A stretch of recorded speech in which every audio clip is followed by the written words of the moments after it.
everyone, and welcome to my channel, or welcome back if you're a returning viewer. I'm Maisie, and this is Maisie with a Z, and today I'm going to be talking about my August TBR. I have a good mixture of books on here. Hopefully I can get to all of them. It's kind of looking a bit unclear just because I'm transferring colleges and I have orientation starting on the 18th, so I have a couple weeks of reading, and then after that, not sure how much time I'll have to read. We'll see how much of this I actually get through. But these are the books I'm at least hoping I will have a chance to try and read this month. So with that being said, let's go ahead and get into my hopeful reads for the month. So first up are two books that I had wanted to read in July, and they were on my July TBR, but that I didn't actually get to. And those are Chain of Thorns and Babel. So Chain of Thorns is book 3 in the Last Hours trilogy, which is the most recent Shadowhunters arc. And if you don't know, I love Shadowhunters more than just about anything. This was my most anticipated read of the year, possibly one of my most anticipated reads of all time. And it came out at the end of January, and I meant to read it then, but I've been putting it off. I am planning on reading it very early this month, probably in the next couple days or so. So hopefully I get to that. Babel by R.F. Kuang, I've been meaning to read since it came out. It sounds absolutely amazing. I'm really interested to see the university fiction setting and all the discussion of translation and how colonization works linguistically, and I'm just really interested to see how this goes. But I'm really excited for this, and I'm also hoping to get to this very early in the month. I had been planning to annotate it the first time I read it. I'm not sure if I'll actually do that or not. I'll probably end up giving the first 2 chapters a try and then deciding, but I'm really excited for this. And then related to Babel is Yellowface, also by R.F. Kuang, which came out a few months ago, and I've heard nothing but good things about it. As someone who wants to work in publishing once I graduate college, then the content and critiques and ideas about the publishing industry in it are something I'm personally interested in. I've heard nothing but amazing things about it, and this will be my second R.F. Kuang book, because I'm not letting myself read this until after I've read Babel. It'll be like my reward for finally getting through Babel, even though I don't think getting through Babel will be hard once I actually start it, but I've built it up to be a whole thing in my mind. Next up on this list is Fourth Wing, which if you've been anywhere in the book community in the past few months, then you've definitely heard about. And I finally got my hands on my copy a couple of weeks ago, and I'm so excited to dive into this. I love dragons, and I see it being compared to Divergent, in setup, and I loved Divergent back in middle school. I'm just really excited because I love dragon-centered fantasy, and I have really high hopes about this. Although there's always a case for me with super hyped TikTok books where I'm just like, is this really that great? But then I do love Sarah J. Maas. I feel like this is more in that vein of hyped BookTok books rather than the Colleen Hoover vein of hyped BookTok books. So we'll see. I have my doubts about liking it as much as Sarah J. Maas books, which I think are the type of fantasy it's most compared to.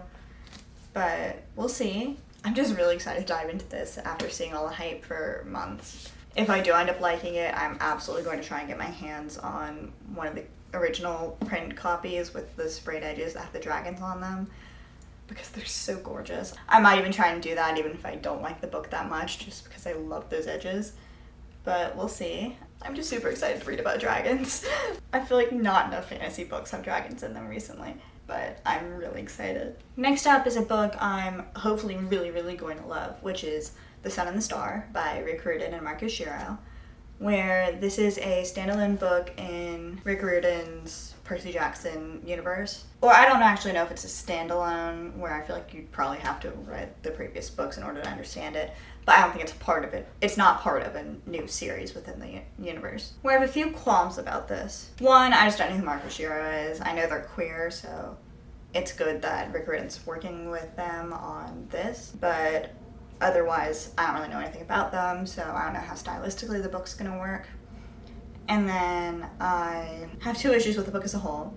One being it along with Chalice of the Gods, which is the other Riordan-verse book that's coming out later this year, and is a standalone book following Percy and Annabeth and Grover, who were the characters in the original Percy Jackson and the Olympian series. Both this and that seem extremely fan servicey and seem like they're likely intended more just as cash grabs or to use to build up hype for the new Percy Jackson TV series that's coming out early next year, I think. I'm just not sure I'm going to feel about these plot-wise because they seem cash grabby / fan servicey, and I just don't really know.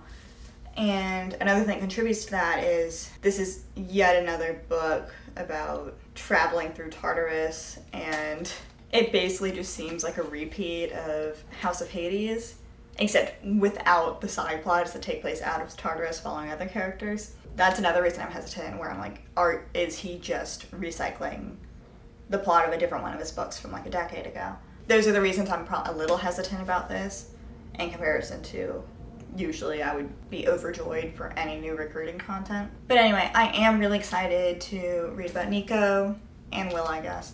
I love Nico because he was probably the first queer character I ever read about as like a young queer girl. So I really appreciate him for that. I never really understood the hype around him and Will as a couple just because they really barely appeared in page time. And a lot of it kind of just seemed like the usual fandom phenomenon of a bunch of straight girls fetishizing queer male relationships, which is an extremely problematic thing. But I also do know they've been really important as a couple to a lot of queer kids, and for that, I'm really glad that they got their own book. Anyway, the point is, I am very excited about this, even though I do have hesitations regarding its possibly recycled plot and also potential cash grabbiness. Barely any Rick Riordan books have ever been a miss for me. I would say there are 2 Trials of Apollo books that... Actually, no. We'll say the entire Trials of Apollo series was not my fave. There are a couple of books in it that were, like, impossible for me to get through. But other than that, Rick Riordan is amazing. I adore him, and I am really excited about this. And next up is The Latecomer by Jean Hanff Corlett. And this is not a book I would usually have picked up for myself, but my grandmother read it and loved it, and she gave it to me for my birthday. So I'm going to read it. But yeah, my grandmother thinks I'll really like it, so hopefully I will. It basically follows, there's this slightly dysfunctional family where they had triplets with IVF, and once the triplets leave for college, the mother decides to do another round of IVF to have a 4th child. I think using the embryos collected, or I don't really know how IVF works, but using the materials collected during that initial round of IVF to have that 4th kid, and it's about the effect that 4th kid has on the family and such. And I don't know, again, as I said, it's not a book I would usually pick up for myself, but I'm really interested to see how it goes. I do really love family-centered stories, which... This sounds more like a very dysfunctional family story, but it's still a family-centered story, so hopefully I'll enjoy it. I don't have that much more to say about it because I'm not really sure what to expect, but we'll see how it goes. And then next up is Tomorrow and Tomorrow and Tomorrow by Gabrielle Zevin. I think that's how you pronounce it. I love this cover.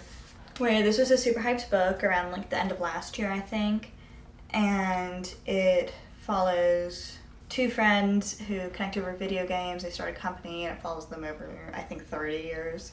But yes, it sounds so amazing. I love friendship stories. I don't always love novels that span so long a time of decades, except for when it's a generational story that's following multiple generations of a family. Like The Strange and Beautiful Stars of Ava Lavender. I love that book, and that's following generationally. But this is following 2 characters over 30 years. That was a completely unrelated tangent. But yeah, I don't usually love books that follow characters over that long a length of time, but I've heard nothing but good things about this, and I'm really excited to see what all the hype is about. I mean, with this and Fourth Wing and Babel, this is really just the TBR of me finally reading the super hyped books that I've been meaning to read for as long as they've been out. But I'm really excited. And it's just really a gorgeous book. I love all the rainbows. And yeah, I don't have much more to say than that.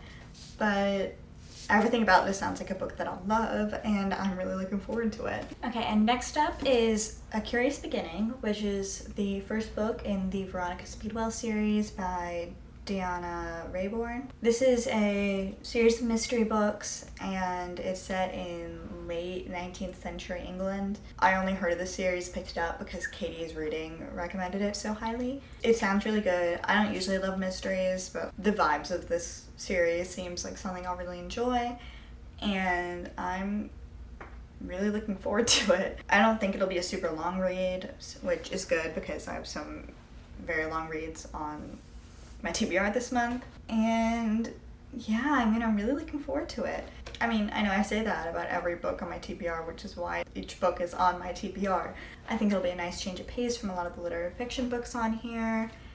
And yeah, we'll see how this goes. Hopefully I really like it and continue with the series. And then next up after that is Book Lovers by Emily Henry. The only Emily Henry book I've read is Beach Read. I was kind of looking for some summary romances to read in the next couple weeks before school starts. And so this is one of the ones on my TBR that I picked out. Yeah, I've heard really good things about it. I love a good enemies to lovers romance, and I really loved Beach Read, so I'm sure I'm going to really enjoy this. And I'm hopefully going to read People We Meet on Vacation next month. I have it tentatively penciled into my TBR for then, and I'll read Happy Place whenever I read Happy Place. I won't buy it until it comes out in paperback so it can match with the rest of my contemporary romance books. I've heard so many good things about this, and I'm really excited. Next up is Meet Me at the Lake by Carly Fortune, where I read Every Summer After. I don't remember if it was this year or last year. It was okay. I don't remember what star rating I gave it. I definitely did not give it more than 4 stars. But I wasn't really planning on... It wasn't really enough to convince me to buy any more Carly Fortune books, and I didn't buy Every Summer After. But this I got from Costco for like $10, so it seemed worth it. But I hope you enjoy it. I didn't hate Every Summer After. It's just, like, I hate cheating in books, so once a character cheats on their partner, then, like, I'm done with the story. I hate that trope. But other than that, I really liked this book, and I really liked the childhood friends to lovers aspect and everything. So in that aspect, I'm hoping I enjoy this, because I did enjoy most of Every Summer After. It's just there's that one big flaw. So we'll see how I like it. This is my other summary romance for the month. And yeah, next up is Queen of Shadows by Sarah J. Maas, obviously, which is the 5th Throne of Glass book, if we're counting Assassin's Blade.